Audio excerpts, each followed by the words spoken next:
चल बना रे। साले कुकुर मोरे ले पीथस मोर से ज्यादा बात करथस। ओए कुकुर कही दस ते मोल नहीं जानस।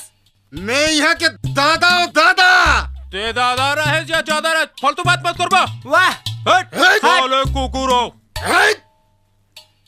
चल बना रे। तोर नौकर को बे नौकर बोलता रे।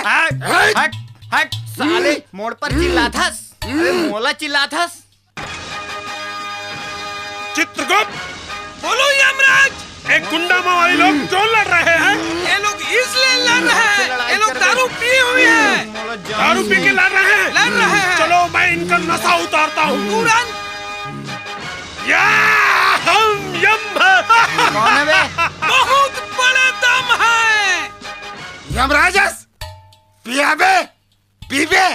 आधा पैसा लगी आधा पैसा। मैं दारू नहीं खून पीता।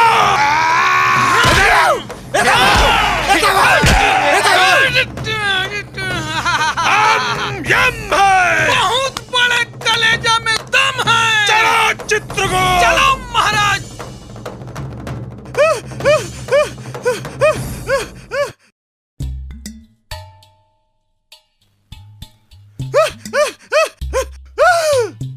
भागो यमराज आते।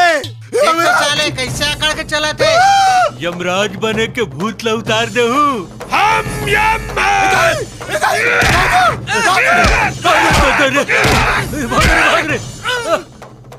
ये भाई ते हाँ सचमुच के यमराज हस का जेला पाथा तेला गदागत मारा थस। चित्रगुप्त ये नहीं बकवास बंद कर। ये दे तोर पापरत हूँ यमराज।